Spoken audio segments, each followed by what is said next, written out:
आज नया वीडियो है। मैं थोड़ा हिंदी में ही बोल रहा हूँ क्योंकि ये वीडियो मैं और एक जगह डाल दूंगा।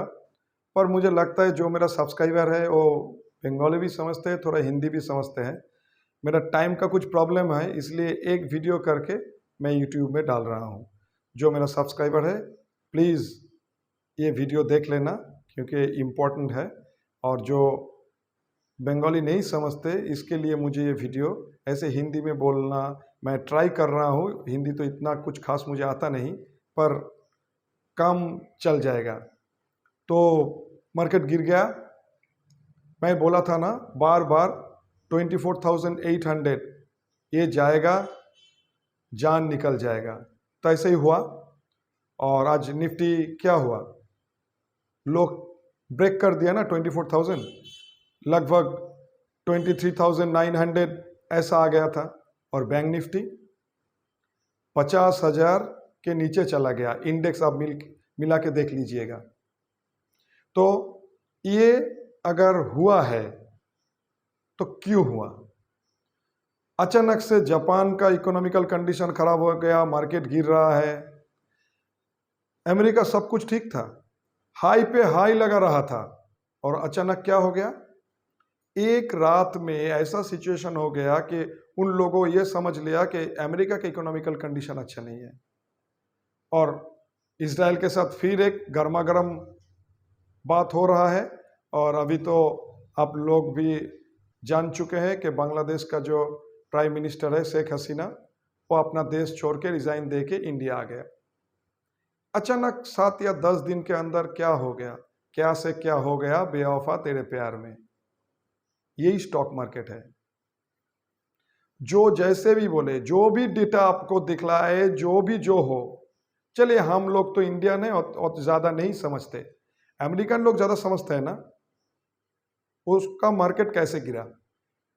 बारिश होता है ना तो आसमान में दिखा जाता है ना, क्या होता है, क्लाउड वहां पे, तब बारिश होता है ना। तो इतना बड़ा इकोनॉमी उन लोगों को कुछ भी मालूम नहीं था। और अचानक जब एक ने बोला इकोनॉमिकल कंडीशन अच्छा नहीं है, और उसके बाद देखिए सब कुछ कैसे एकदम थर थर कांप रहा है। अब कैसा लग रहा है? मैं खुश नहीं हूं। मेरा स्टूडेंट, मेरा फॉलोअर्स सब जगह पे है, वो बाइंग कंडीशन में है। जो सेल करके काम करना चाहता है उसको तो बहुत अच्छा है। देखिए सेल करके काम जो लोग करते हैं ना, वो प्रोफेशनल है, वो जानते हैं कैसे काम करते हैं। ज्यादातर जो लोग हैं वो बाई करके ही काम करते हैं। तो बाई अगर एक ही काम आप जानते हैं, सेल करना आप नहीं जानते हैं, तो स्टॉक मार्केट आप लोगों के लिए नहीं है। यहाँ पे मार्केट ऊपर भी जाएगा, गिरे भी, जरूर गिरेगा। तो आपको वेट करना है, मार्केट गिरेगा तो हम लोग स्टॉक खरीदेंगे। अब देखो नीचे चला है ना 24,000 का। देखिए बुल और बियर, ये जो कॉन्सेप्ट है ना, ये पूरा गलत है। अगर हम लोगों को रुपया कमाना है तो हमको तेजी करना भी आना चाहिए, मंदी करना भी आना चाहिए। अगर आपके पास इतना हैसियत है, इतना पावर है रुपया का, कि आप जो भी मार्केट है आप खरीद लेंगे और एक दिन ऊपर चला जाएगा, भगवान आपको बचाए। पर ऐसा नहीं होता है। मैं लिख के देता हूं, लिख के। इस मार्केट कंडीशन में जो जो बड़ा बड़ा एलिफेंट है ना हम लोगों का स्टॉक मार्केट का, जो 90-80 साल से यहाँ पे है, 1980, 1980, 2001, 2, बड़ा बड़ा रुपया कमा के बैठ चुका है। इस कंडीशन में अगर उन लोगों को काम करना होता ना, कुछ नहीं कर सकता था वो लोग। और फ्यूचर ऑप्शन में नया नया रूल आ रहा है, तो हम लोगों को इक्विटी मार्केट में काम करना सीखना है। तो इसलिए मैंने बोर्ड में लिखा इक्विटी मार्केट ट्रेडिंग। देखिए मैं ये बोल रहा हूं, मेरा जो बंगला चैनल है, मैं अभी बंगला में बोलना स्टार्ट कर दूंगा क्योंकि ये अपडेट कट करके मैं और कभी किसी जगह पे भेज दूंगा। पर मैं बार बार बोला ना, मेरा जो बंगाली चैनल है, आप लोग अगर बंगला समझते हैं या आपका दोस्त समझते हैं, तो आप Arindam Banerjee common man with different ideas चला के देख लीजिएगा। मैं अगर 100 बात बोले तो 98 बात बोले मैं इन्वेस्ट के लिए, 2 बात हम बोले ट्रेडिंग के लिए। ऐसा ही है मेरा हिंदी, पर काम चल जाएगा, तुम लोगों का भी चल जाएगा। ये समझ लेना कि मैं मेरे वीडियो में जो भी बात बोला वो ध्यान से सुनना। हाथ पांव बंधे हैं हमारे, यूट्यूब चैनल में हम स्टॉक नहीं बोल सकते, पर जो बोल दिया तो बोल दिया। बोला था ना, टायर तैयार होता है क्या कार्बन ब्लैक में? कार्बन ब्लैक का कौन कंपनी है? आदित्य बिरला वाला। देख लीजिएगा 700 पॉइंट निफ्टी डाउन है, पर वो कंपनी आज प्रॉफिट में था, प्लस में था। कैसे होता है? कैसे? कौन से डेटा है? मेरा वीडियो अगर ध्यान से हर बात आप सुनेंगे तो काम जरूर आएगा। आज के लिए इतना ही। SGX निफ्टी आज भी 250 पॉइंट डाउन है, तो ऊपर में स्टॉक फंस गया ना, अब क्या आएगा? हाँ, एक ना एक दिन तो बढ़ेगा, तो भगवान आपको बचाए। ये मूवमेंट निकल गया ना हाथ से, इसको स्टॉक मार्केट बोलते हैं। किस दिन ऊपर जाएगा मुझे मालूम नहीं, और ऊपर नहीं जाएगा वो तो मैं बोल चुका, बोल दिया, and this is the result. अगर आप सेल करना जानते थे तो प्रॉफिट किया, और अगर आप स्टॉक प्रॉफिट बुक किए तो एंजॉय योर प्रॉफिट। টাটা। এবার বাংলায় আসি। আজকে আমাদের পড়ার বিষয়, হিন্দি থেকে চমকে যাওয়ার কোনো ব্যাপার নেই, আমি হিন্দি চ্যানেল করছি না, বাংলাতেই বলছি। আজকে আমাদের ইকুইটি মার্কেট ট্রেডিং, নতুন নতুন নিয়ম আসতে চলেছে। সব সময় তো আমরা হয়তো ফিউচার অ্যান্ড অপশনে কাজ করতে পারবো না, দরকার কি ইকুইটি মার্কেটে কাজ শিখে নেব। তো ইকুইটি মার্কেটে কাজ শেখার জন্য আমি বোর্ডে আগে লিখে নিয়েছি যাতে সময়টা কম লাগে। একটা সবচেয়ে ফেভারিট এবং সবার প্রিয় একটা প্রসেস আছে, এত সোজা নয় কিন্তু দারুণ। এটা আমি সবসময় বলি, আপনি যদি ইনভেস্ট করতে চান বা ট্রেডিং করতে চান, 15 থেকে 20টা স্টক সবসময় নজর রাখবেন, যেন তার পালস বিটটা আপনারা বুঝতে পারেন। তার সঙ্গে ইন্ডেক্স নয় রইল দুটো, নিফটি ব্যাংক নিফটি। ওই স্টকগুলোতেই আপনার দরকার ইন্ট্রাডে করবেন। যখন ইনভেস্ট করতে চান ওগুলোতেই ট্রেড করবেন। তাই সবচেয়ে পপুলার থিওরি হচ্ছে ওপেন হাই ওপেন লো। আমি জানি না স্ক্রিনটা দেখা যাচ্ছে কিনা, ঋতু দেখা যাচ্ছে? ঠিক আছে। Open is equal to high, তাহলে আমরা কি করব? সেল। এটা স্ট্যান্ডার্ড ডিসক্লেমার, ট্রেডিং কিন্তু নিজের রিস্ক। এটা একটা থিওরি, যে থিওরিতে সুন্দর কাজ হয়। আজ তো হয়েছে, আমি এটা সানডেতেই পড়িয়েছি আমার ইউটিউবার, মানে ইউটিউব দেখে যারা যারা এখানে পড়তে ছিল তাদের এবং আমার অন্যান্য স্টুডেন্টদের। মার্কেট নিয়ে তাদের সঙ্গে অনেক কথা বলা হয়। আমার কাছে যারা পড়তে আসে তাদের সঙ্গে অনেক খোলামেলা আলোচনা করতে পারি। আমার উপায় নেই, আমি যতটা পারছি ইউটিউবে বলছি। আমার ভিডিওগুলো চালিয়ে চালিয়ে দেখবেন, সেখানে শুধু ইনভেস্টের কথাই বলা আছে। আমি একটু আগে যেটা বলেছি, একটা স্টক নিয়ে মিলিয়ে নেবেন। আর 700 পয়েন্ট নিফটি ডাউনেই ওই স্টকটাই প্লাস ছিল। কার্বন ব্ল্যাক সবচেয়ে পপুলার কোম্পানি, গুগল সার্চ করে দেখে নিন। আমি বলতে পারবো না, বিকজ আমার নিয়ম নেই।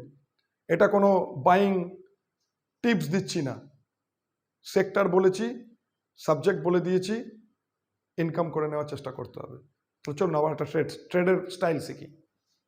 Open is equal to high, then আমরা সেল করব। Open is equal to low, আমরা বাই করবো। এটা খুব ফেভারিট স্টক। আমি এখানে কিছু কন্ডিশন বলেছি, কি বলেছি পরে ব্যাখ্যা করছি। ধরি একটা স্টক প্রিভিয়াস ক্লোজ, এটা পিসি মানে প্রিভিয়াস ক্লোজ, দেখা যাচ্ছে তোরে, এখান থেকে ওপরে খুলেছে, তাহলে ওপেন আর হাই মোটামুটি একটা মনে রাখতে হবে, এখানে যদি কোনো রেজিস্ট্যান্স থাকে, এইগুলোই ট্রিক্স। এসব থিওরি অনেকে জানে, কিন্তু আমি যেটা বলছি এটা আপনাদের কেউ বলবেন না। এটা বলতে গেলেই সেই পেইড কোর্স নানা রকম ব্যাপার এসে যাবে। হয়েছে, ঠিক আছে, যারা করছি ইটস ভেরি গুড। এখানে আমি শেখাচ্ছি, শিখে নিন। Open is equal to high হলে আমরা সেল করবো, দিস দ্য থিওরি। কি মনে রাখতে হবে? আমাদের স্টপ লস কি? যদি নতুন হাই কিছু করে আমরা স্ট্রেট কেটে দেবো। ইকুইটি মার্কেটে হয়, ইন্ডেক্সের ক্ষেত্রেও হয়। এটা দারুণ একটা সুন্দর পপুলার একটা স্টাইল। কিন্তু যদি এই ওপেন আর হাইটা মোটামুটি কোনো রেজিস্ট্যান্সের কাছে হয়, অবশ্যই আমরা বেশি কোয়ান্টিটিতে বেচতে পারবো। আমাদের ইকুইটিতে ট্রেডিং শিখতেই হবে। আমার মনে হচ্ছে আমি আবার 2002-03 সালে ফিরে এসেছি। আবার ইকুইটি, তখন ফিউচার মার্কেট 5 সালের পর থেকে কাজ করতাম। ফিউচার মার্কেট আমরা জানতাম ওটা বড় লোকদের ব্যাপার। আজও সেই যুগে আসতে চলেছে। তখন দেশের অর্থমন্ত্রী তো বলে দিয়েছেন মিডল ক্লাসের জন্য ফিউচার অ্যান্ড অপশন মার্কেট নয়। তা আমাদের খুব সাধারণ মানুষ, আমরা আমাদের মতো চেষ্টা করে দেখি ইকুইটি মার্কেটে কতদূর কী করা যায়। যদি ইকুইটি মার্কেটে ট্রেড করা ভীষণ রিস্ক, কিন্তু আমাদের কোনো উপায় নেই, আমাদের শিখতে হবে যদি মার্কেটে টিকে থাকতে হয়। তখন মার্কেটে সবসময় ইনভেস্ট করা যায় না, ইনভেস্টের কন্ডিশন সবসময় মার্কেটে থাকে না, ট্রেডিং করার জায়গা থাকে। আমি বলছি না আপনাদের ট্রেডিং করতে হবে, আমি কি বলছি, যে স্টকে ইনভেস্ট করবেন সে স্টকেই পারলে ট্রেডিং করবেন যদি সময় থাকে। Trading is subject to market risk, সাবধানে করবেন with proper stop loss. Open equal to high হয়েছে, যদি রেজিস্ট্যান্সের কাছে থাকে আমরা বেশি কোয়ান্টিটিতে বেচবো, এইখানে বেচলাম, নিচে আসছে। এবার একটা উদাহরণ দিয়েছি, এই উদাহরণ ধরুন স্টকটা আগের দিন 962 টাকায় ক্লোজিং হয়েছিল, আজকে খুলেছে 1014 টাকা, হাই করেছে 1025 টাকা। তাহলে একটা 1000 টাকার মালে 8-9 টাকা মানে ধরে নিতে পারি আমরা ওপেন হাই মোটামুটি একই জায়গায়। এইবার আমরা ধরে নিচ্ছি যে 1024 ওরমভাবে ধরা যায় না, তাও ধরছি 1024, 1016, 1020 যে দাম এসছে আমরা বেচতে শুরু করেছি। আমাদের টার্গেট কি থাকতে পারে? 1008, 1990, যার যেরকম, যার 100টা বেচার ক্ষমতা আছে আপনি 100টা বেচলেন, ধীরে ধীরে প্রফিট বুক করলেন। কিন্তু আমরা তো জানি না যে আসবে কি না। কিন্তু এটা মনে রাখতে হবে, ইন এ নর্মাল কন্ডিশন এই স্টকটার যদি ক্লোজিংটা 962 আছে, ওপরে খুলেছে, যদি 962-র কাছে চলে আসে, যারা কিনে কাজ করতে অভ্যস্ত তারা কিন্তু এখানে স্টপ লস দিয়ে দেবে। আমরা অতটা লোভ করব না, আমরা এই দামগুলোয় বেচার চেষ্টা করব। সব সময় মনে রাখবো স্টপ লস কি 1030। কেন? আমি এখানে থিওরিতে কি বলেছি, নতুন হাই করলেই আমরা ট্রেড কেটে দেবো, ততটাই আমরা ট্রেড করব যতটা আমরা ধাক্কা সামলাতে পারবো। এবার দ্বিতীয় ছবিটাতে আসি, ওপেন ইজ ইকুয়াল টু লো। একটা স্টক পিসি মানে প্রিভিয়াস ক্লোজ, এখান থেকে খুলেছে ওপেন, আমি ধরি এইবার একটু এঁকে দিই যে স্টকটার দাম 240 টাকা, খুলেছে 210 টাকায়, লো করেছে 208 টাকা, খুব ভালো। এবার স্টকটা ওপরে মুভমেন্ট করতে চলেছে। যদি এটা ঠিক এর বেলা যেমন রেজিস্ট্যান্স বলেছিলাম, এটা যদি আগে, তখন ইটস এ কন্টিনিউয়াস প্রসেস, এই ছবির তো আগে ছবি রয়েছে যেটা আমি এখানে পরে বোঝাবো। তাহলে এর আগে দেখতে পাচ্ছি এটা যদি কোনো সাপোর্ট হয়, সাপোর্টকে নিয়ে যদি উঠছে, তাহলে আমার দুটো কন্ডিশন ফুলফিল করলো, ওপেন লো কাছাকাছি, একটা সাপোর্ট নিচ্ছে, আমরা অবশ্যই বাইংয়ে যাব। তাহলে আমাদের স্টপ লস কোনটা? অবভিয়াসলি নতুন লো। এগুলো খুব পপুলার থিওরি ট্রেডিংয়ের। এইবার ফিরে আসি, তাহলে এর ক্ষেত্রেও কি একবার রিক্যাপ হয়ে যাক তাড়াতাড়ি করে। বেচলাম, যদি রেজিস্ট্যান্সের কাছে থাকে কোয়ান্টিটি বেশি নেব, এখানে কিনেছি, যদি সেটা সাপোর্টের কোনো কাছে থাকে, তখন এটার আগেও কিছু ছবি আছে, আমরা কোয়ান্টিটি বেশি নেব। তবে আমি সবসময় বলি ইকুইটি মার্কেটের ট্রেডিং যদি করতে হয়, ছোট ছোট কোয়ান্টিটি নিয়ে যদি করতে হয়, আমরা স্টেপে স্টেপে কিনতে পারি, স্টেপে স্টেপে বেচতে পারি। তাই একবারে ফুল কোয়ান্টিটি না কিনে একটু বাড়ছে। আর আমার একটা থিওরি ট্রেডিংয়ের সবসময় মনে রাখবেন, লস যে ট্রেড তাতে অ্যাভারেজ করবেন না, উইনিং ট্রেডে অ্যাভারেজ করা অনেক ভালো। তাহলে এখানে আমি কিনেছি, আমি জানি ম্যাক্সিমাম লোক কিনে খেলতে পছন্দ করেন, আর আমি বলছি শুধু যদি আপনি কিনে কাজ করতে পারেন, আপনাকে ট্রেড একদম করা উচিত নয়। ট্রেড করতে গেলে আপনাকে বাইং আর সেলিং দুটো কন্ডিশনই বুঝতে হবে। তো অটোমেটিক উপরে যাচ্ছে, আপনি তখন কোয়ান্টিটি বাড়ান। এই থিওরি কেউ বলবে না, কিন্তু এটা করতে হবে, এটা প্র্যাকটিস। এবার আমরা নিচের ছবিটায় আসি। এখানে নিচের এই নীল দালিগুলো ভলিউম, মানে কি পরিমাণ কাজ হয়েছে। আমরা মনে রাখবো, আমরা যে 15-20টা স্টক আমাদের লাইফে বেছে নেব, তাতে আমরা ইনভেস্ট করব, তাতেই আমরা ট্রেডিং করব। কিন্তু আমাদের জন্য এরম কন্ডিশন কখনো না হয় যে উল্টোপাল্টা কোনো স্টক ট্রেড করে আমাদের যেন আটকে না যায়। আমাদের থিওরি কি, যদি আমরা ভাবি এই স্টকটা নিয়ে ইন্ট্রাডে করছি, কাট ইওর পজিশন, সেটাকে নিয়ে ঘরে যাবেন না। আর যদি মনে হয় যে ইনভেস্ট করব, কোনো অসুবিধা নেই। আমার ইউটিউবে যারা বলেছেন যে স্যার আপনি ট্রেডিং নিয়ে বলছেন, ইনভেস্ট নিয়ে বলছেন না, আপনার আমার 23টা ভিডিও দেখেননি। আমার 23টা ভিডিওর মধ্যে 21টা ভিডিও শুধু ইনভেস্ট নিয়েই কথা বলা আছে। কিন্তু ট্রেডিং আপনাকে শিখতেই হবে। কেন? আমি বারে বারে বলি, ট্রেডারদের ইনভেস্টমেন্ট না শিখলেও চলে, তারা কিছু পরোয়া করে না। ইনভেস্টারদের অবশ্যই ট্রেডিং জানতে হবে, ট্রেডিং সাইকোলজি জানতে হবে, কারণ ট্রেডাররাই রেট ঠিক করে। সেই ছবি দেখে যখন আপনি ট্রেড করেন, আপনি ট্রেডারদের কখনো অস্বীকার করতে পারবেন না। ফিরে আসি, এটা একটা ছবি, 1 2 3 4 5 ধরি, এর আগে 4টে দিন চলে গেছে। তাহলে এই প্রত্যেকটা দিন একটা করে ছবি তৈরি হয়েছে। দেখুন এই ওপরের দাগটা রেজিস্ট্যান্স 2, এটা রেজিস্ট্যান্স 1। আমি একটা দাম ঠিক করেছি, এটা দেখে যেন কালকে আবার ট্রেড করতে যাবেন না কেউ, কারণ ব্যাংক নিফটি এর থেকে নিচেই আছে। 50,700 রেজিস্ট্যান্স 1, 50,800 রেজিস্ট্যান্স 2, এটা সাপোর্ট আছে 50,600। আমি একটা পিভট পয়েন্ট হিসেব করার দারুণ পদ্ধতি বলেছিলাম, আমার পুরোনো ভিডিও দেখলে বুঝতে পারবেন। আপনাদের দরকারে দেখে নেবেন, ভিউইং টাইম বাড়ানোর জন্য বলছি না। তাহলে যদি সাপোর্ট 50,600 হয় আর রেজিস্ট্যান্স 50,700 হয়, একে মধ্যে ডিফারেন্সটা করে 2 দিয়ে ভাগ, তাহলে 50,600 পিভট পয়েন্ট। তাহলে আমি একটা বুঝতে পারছি, এইটা দেখুন এইখানে প্রিভিয়াস ক্লোজ এখানে ছিল। আগের দিন ছবি প্রচুর হয়, আগের দিন মার্কেট সবচেয়ে লোয়ে বন্ধ হয়েছে, আর আজকে এই যে পঞ্চম দিনে খুলেছে এই পিভট পয়েন্টের ওপরে দিয়ে এইখানে দাঁড়িয়ে রয়েছে। তাহলে আমাদের নর্মাল থিওরি অনুযায়ী open is equal to high, তাহলে এখানে আমাদের কি করা উচিত? Open is equal to high, রেজিস্ট্যান্সের কাছে বেচবো, নিশ্চিন্তে বেচুন। তাহলে এই রেজিস্ট্যান্স 2 আপনার স্টপ লস। আর ইফ আপনি ভলিউম পেয়েছেন বা স্টকটার কোনো খবর আছে, সে বাইং কন্ডিশন দিয়েছে, সব সময় এরম নিয়ম মানলে হবে না। আমরা কি বলছি, লাভ লস ভাববো না, আমরা প্রসেসটা মেনটেন করব। এগুলো অনেক দিনকার পদ্ধতি, মহেন্দ্র সিং ধোনি বলেছে, তাই আজকের ছেলে মেয়েরা জানতে পেরেছে। আমরা এটা জানি, ট্রেডিং করতে গেলে প্রসেসটা শুধু মেনটেন করতে হবে, লাভ লস বাই প্রোডাক্ট। এই ছবিতে বোঝাতে চাইছি, তাহলে open is equal to high, আমি সেল করেছি, যদি সেল করি, করতেই পারেন, তাহলে রেজিস্ট্যান্স 2 হবে আপনার স্টপ লস। আর যদি মনে হয় না আমি কিনে কাজ করব, তাহলে মনে রাখতে হবে এই পিভট পয়েন্টটা হচ্ছে আপনার স্টপ লস। আপনার যদি সেই এফিসিয়েন্সি থাকে, আপনি একটা নিয়মের মধ্যেও অনেক নিয়ম করতে পারেন, কিন্তু স্টপ লস সবসময় মনে রাখবেন। তাই পিভট পয়েন্ট, এবং এক্ষেত্রে কিন্তু স্টপ লস বেড়ে যাবে। আমরা সব সময় মনে রাখবো স্টপ লস আমরা টাকায় দেব। তাড়াতাড়ি আরেকবার বলছি, open is equal to high, এরম ছবি হবে, আমরা বেচবো resistance. Open is equal to low, আমরা কিনবো, যদি সাপোর্টের কাছে থাকে কোয়ান্টিটিতে বেশি কিনবো, স্টপ লস আমাদের নতুন লো। এখানে বুঝিয়েছি যে আমরা পার্ট বাই পার্ট কিনবো, পার্ট বাই পার্ট বেচবো। এখানে আমরা বোঝাতে চাইছি যে একই কন্ডিশনে 4 দিন ধরে, তখন আমার কাছে প্রিভিয়াস ডাটা আছে, যদি open is equal to high হয়, আপনি ক্লাসিক্যাল থিওরি অনুযায়ী সেলও করতে পারেন, অলওয়েজ মেনটেন স্টপ লস। আপনার এখানে আপনি কিনতেও পারেন, পিভট পয়েন্ট আপনাকে কেটে দিতে হবে। মার্কেট দারুণ ওঠানামা করছে, তার জন্য আপডেট টাইম প্রথমে হিন্দিতে দিতে বাধ্য হলাম, তখন একসাথে ভিডিওটা করব। এইবার আসি সবচেয়ে ইম্পর্টেন্ট ব্যাপার, কোনো বইয়ে লেখা নেই, কোথাও পাবেন না। ট্রেড যারা করেছে বছরের পর বছর, তারা এই কন্ডিশনগুলো জানে। এই কন্ডিশনগুলো লিখে নিন। আমি একটু জুম করতে যাতে এইটাই দেখা যায়, কারণ এইগুলো এখন এতটা ইম্পর্টেন্ট নয়। এখানে কন্ডিশন দিয়েছি আমি 1 2 3 4 5 6, নিশ্চয়ই দেখতে পাচ্ছেন, লিখে নেবেন খাতায়। যেমন একটা কাজ করার আগে কিছু ছবি দেখে আমরা টিক দিই যে কন্ডিশন ঠিক হয়েছে কিনা, কন্ডিশন ঠিক হয়েছে কিনা। এই কন্ডিশনগুলো যদি পান, কনফিডেন্সের সঙ্গে কাজ করতে পারবেন। কোনো ট্রেডিংয়ের বইয়ে লেখা নেই, কেউ আপনাকে এটা শেখাবে না, যে ট্রেডার সেই শেখাতে পারে। আমরা এইভাবেই শিখেছি, কেন আমাদের সিনিয়ররা আমাদের হাতে করে শিখিয়েছে। আর now it's payback time, আমি আপনাদের শেখাচ্ছি, শুনুন। পিআরবি মানে বলে প্রিভিয়াস রেঞ্জ ব্রেকআউট। যদি এই ছবিটা আগেকার কোনো হাই বা লো ভাঙে, প্রিভিয়াস রেঞ্জ ব্রেকআউট, আজকের নয়, আগেকার কোনো হাই ভাঙছে, দেন কোয়ান্টিটি বাড়িয়ে দিন। আপনি আপনার যে নর্মাল কোয়ান্টিটি, তাতে কাজ করতে পারেন।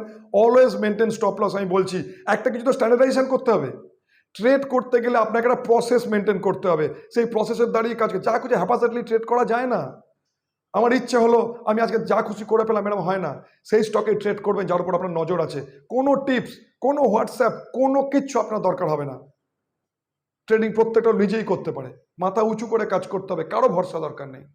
তাহলে কন্ডিশন 1, আগেকার প্রিভিয়াস রেঞ্জ মানে আগেকার দিনের বা আগের সপ্তাহের যদি কোনো এই কন্ডিশনে দাঁড়িয়ে সাপোর্ট ভাঙছে বা রেজিস্ট্যান্স ভাঙছে, আপনি বেশি কোয়ান্টিটিতে কাজ করুন উইথ স্টপ লস। 2, এম মানে মার্কেট, এস মানে সেক্টর, মুভমেন্ট প্লাস বা মাইনাস। আপনি যে স্টকটায় কাজ করছেন, সেদিন মার্কেট আপনি বাই করে কাজ করছেন, আপনার বাইং ফরমেশন।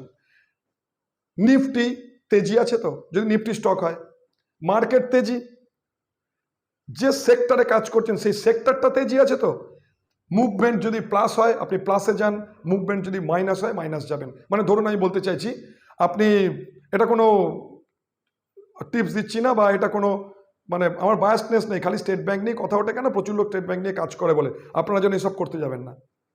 স্টেট ব্যাংক, আপনার ফরমেশন হয়েছে যে ওপেন ইজ ইকুয়াল টু লো, তাহলে আপনি কিনে কাজ করবেন।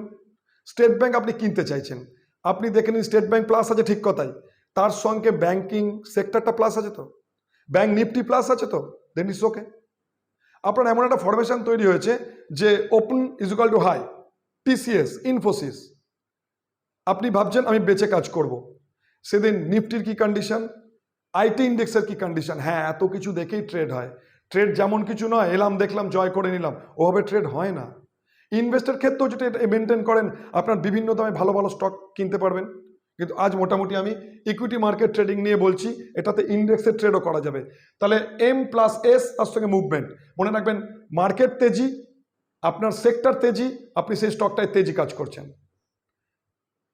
আপনি যে সেক্টরে কাজ করতে যাচ্ছেন তা মন্দি, ইন্ডেক্স মন্দি, আপনি যদি সেল কোনো রকম সিগন্যাল পান কাজ করুন।